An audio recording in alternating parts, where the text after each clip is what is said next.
Հանուն Հոր եւ Որդվո եւ Հոգվույն Սրբո ամեն։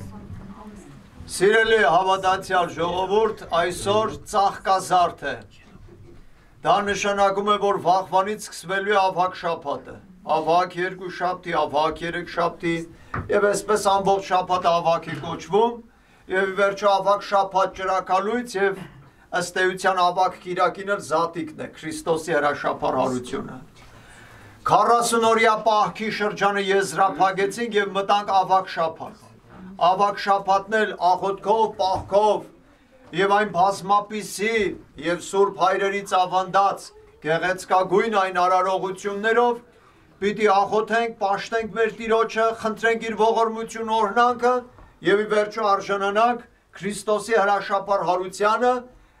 հարության տոնակատարությանը եւ նրա Սուրբ ավետիսը հնչեցնելու։ Այսօր ծաղկազարդ է, այսինքն սա մի տեսակ եզրափակիչ դեպք էր Քրիստոսի քարոզչական բոլոր ճամփորդությունների։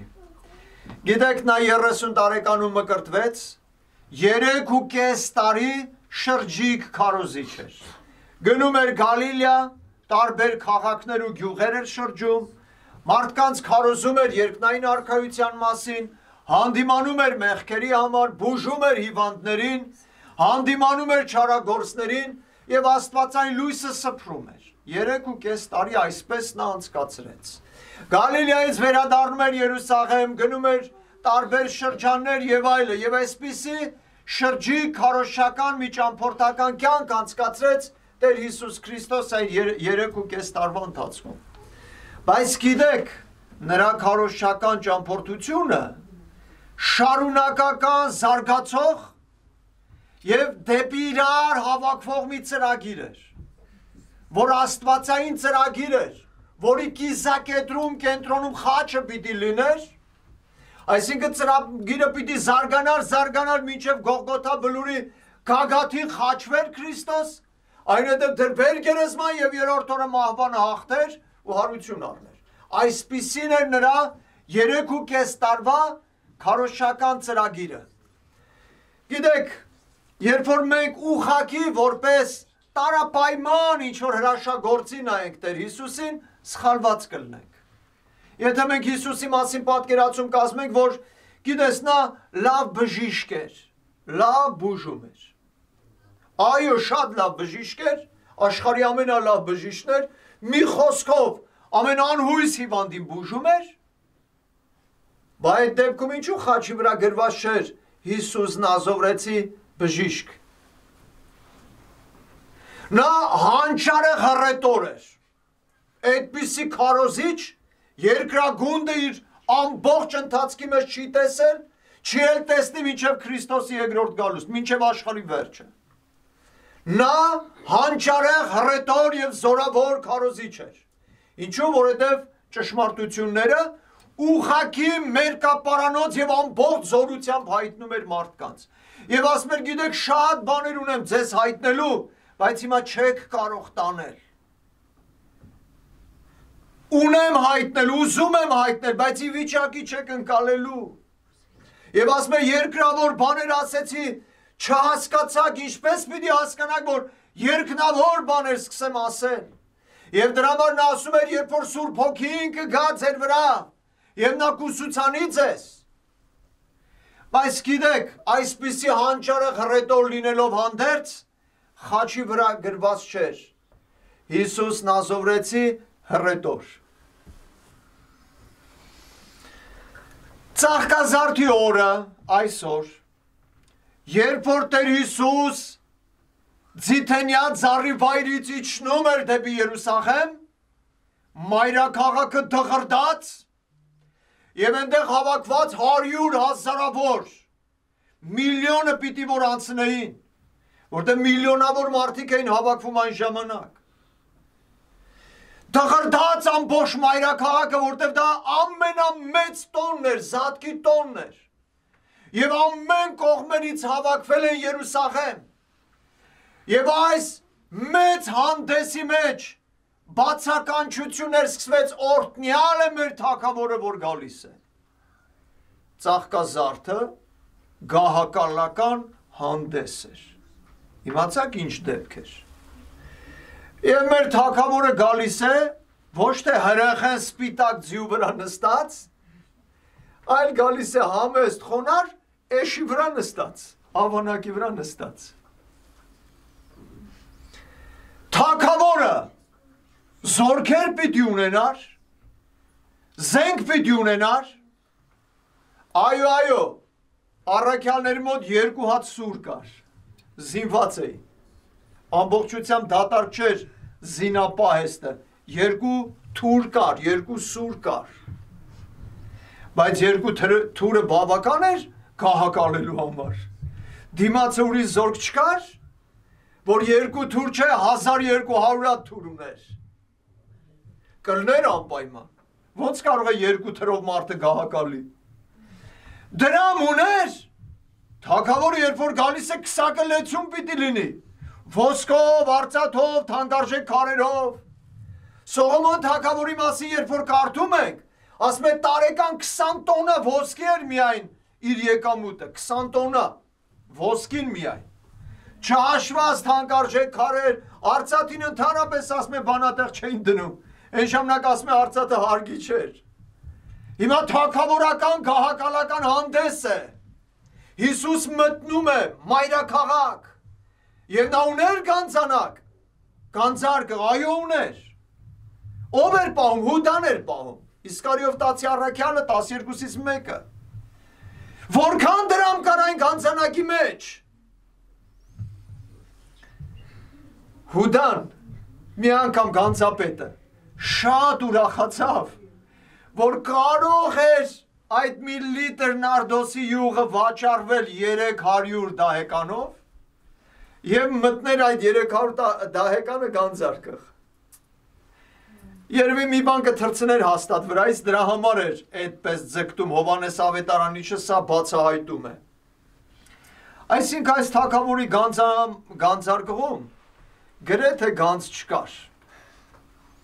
300 արծաթն էլ փափագել էր, որ մտներ։ Նույնիսկ գանձապետը 30 արծաթով համաձայնվեց ու մատնեց փաստացի այս թագավորին, չէ որ 2 օր հետո ավագ չորեքշաբթի օրը Հուդան գնաց, վերցրեց այդ 30 կտոր արծաթը և ասեց ես ձեզ կմատնեմ Հիսուսի, որտև իր ծրագրով չգնաց Հիսուսի առաքելությունը, նա մտածում էր նազիր, վեզիրներ, նախարարներ, դրամներ և այլ, բայց չեղավ, և տեսավ Հուդան, որ չեղավ, նույնիսկ այն 1 լիտր նարդոսի յուղը, որ լցնում էր Հիսուսի վրա,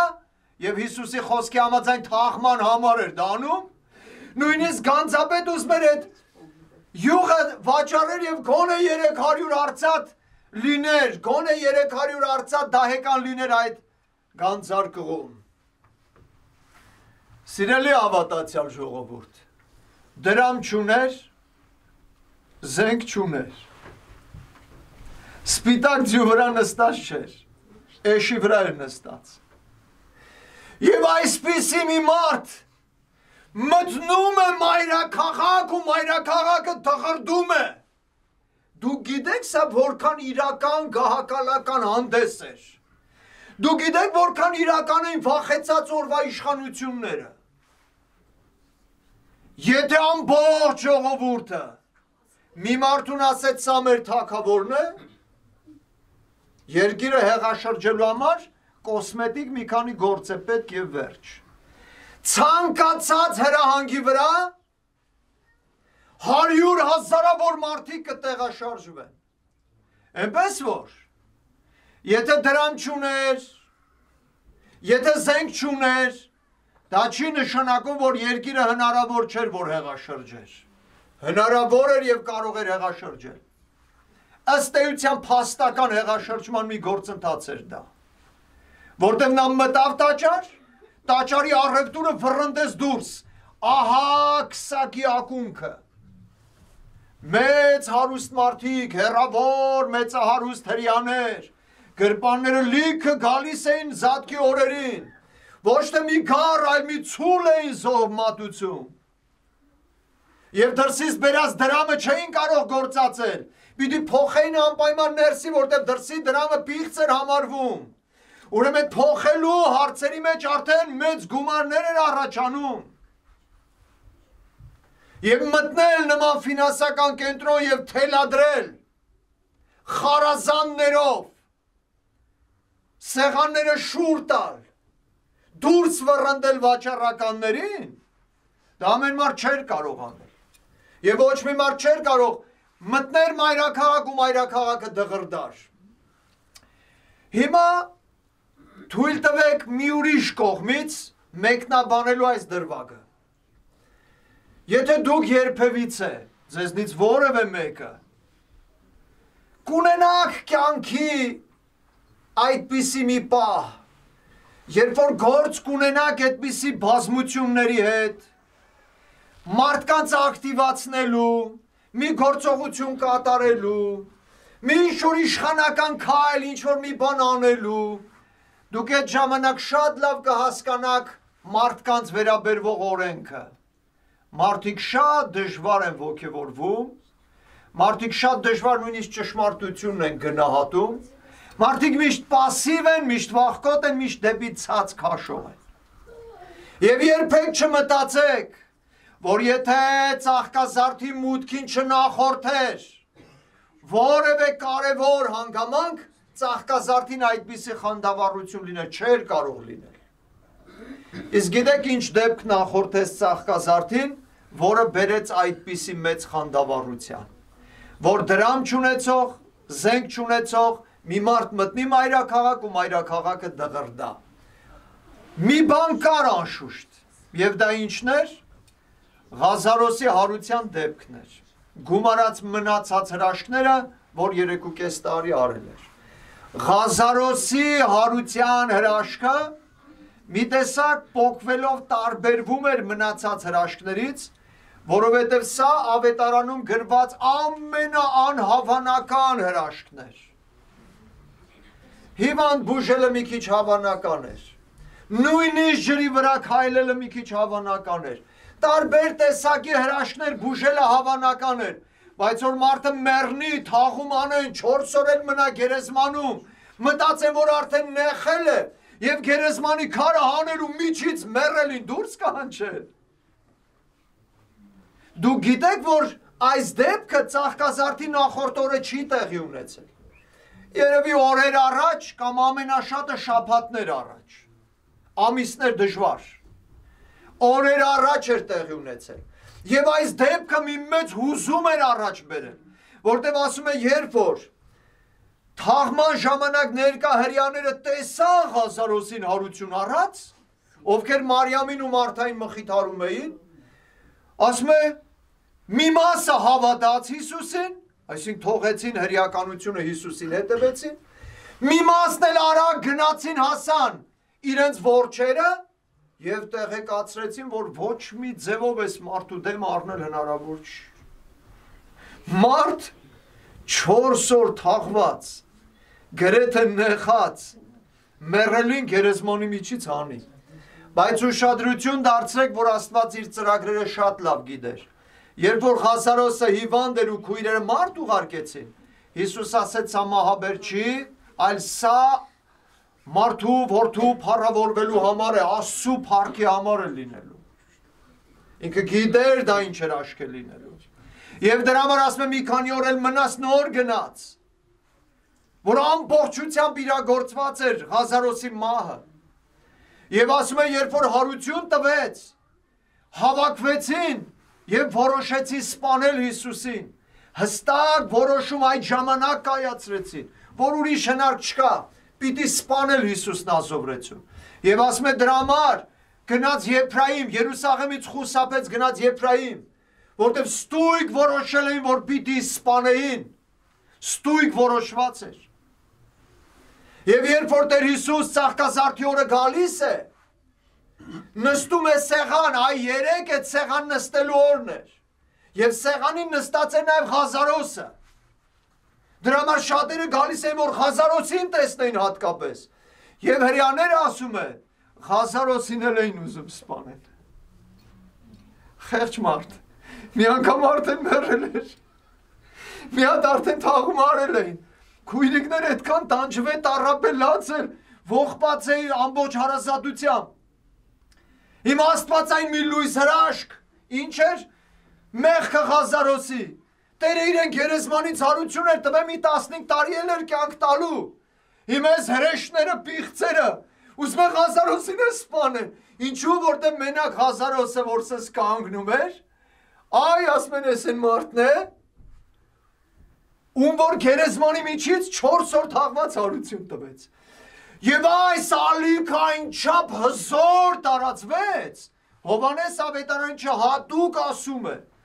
ժողովուրդը նրան ընդունեցին, որովհետև տեսան Ղազարոսի հետ կատարվածը։ Դրա համար երբ որ նա մտնում էր մայրաքաղաք, դղրդում էր ամբողջ մայրաքաղաքը։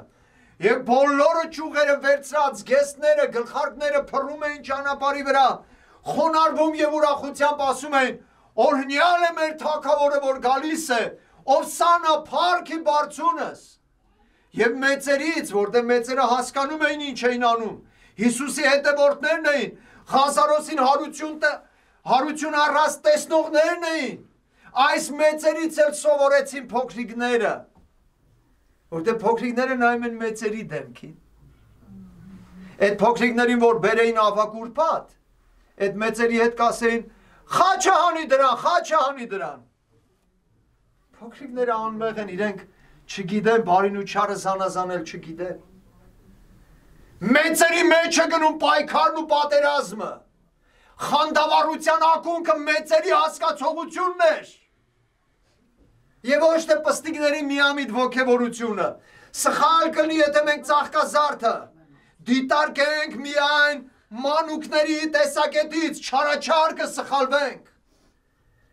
մանուկները մասնակցում էին մեծերի խանդավառական գահակալական, ահեղ ու փառահեղ մի հանդեսի, և դրա համար նախանձորդները մոտեցան և Հիսուսին ասում են, լսում ես ինչ են ասում, ասա թող լռեն,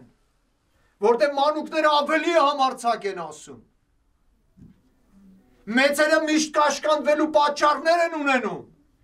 իսկ մանուկները ավելի համարձակ են ասում, գիտենք դա գահակալական հանդես էր, թե ոչ, Երուսաղեմում գտնվող իշխանությունը չեն ընդունում, ինչ գահակալական հանդես, բայց դրանից ավելի շքեղ գահակալական հանդես, երբ Երուսաղեմը երբեք չեր էլ տեսել, դրա համար ստեղ երկու մտածողություն խառնվում էր իրար, նախանձորդները տեսնում, որ երեխաների դաստիարակությունը իրենց ձեռքից դուրս վրիպեց, և նրանք էլ մեծերի հետ ոգևորված գնում են պաշտելու Հիսուսին, և դրա համար ասում են լռեցրու, չէ որ դու չես ուզում թագավոր դառնաս, չէ որ Հիսուս ինքը չէր հայտարարել, որ ինքը ուզում է թագավոր դառնա, և հիմա էլ մտնում է Երուսաղեմ, դուք էլ ովսանաներ ասեք, չէր ասել, մարդը մտնում էր Երուսաղեմ, ովսանաներ կանչեցին և թագավոր հորջորջեցին, բայց ինքը թագավոր էր Հավիտյանս Հավիտենից, դրա համար սիրելի հավատացյալ ժողովուրդ, այսօր հերթը մերն է, մենք չենք եկել այստեղ մանկական մի փոքրիկ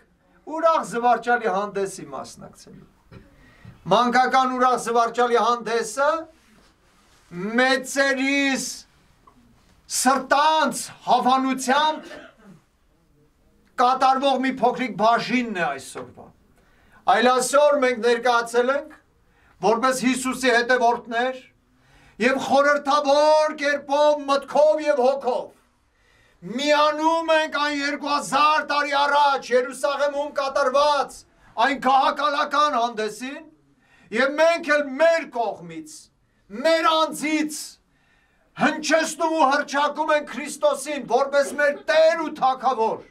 որպես լույս ու կյանք, որպես մեր փրկիչ ու հավիտենական մեր Տեր, փառք ես Հիսուս, ամեն ինչի համար փառք ես Տեր, օրհնյալ ես դու, որ եկար,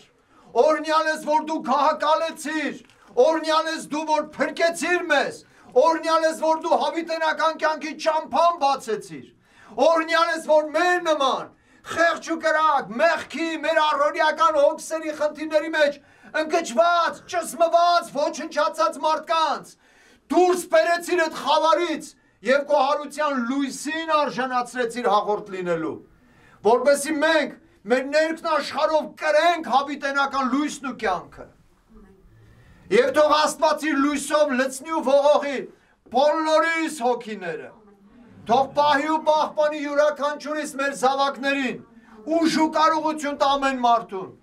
Շնորհ, սեր եւ խաղաղություն ընձեզ, ընդ ամենեսյանդ, ամեն։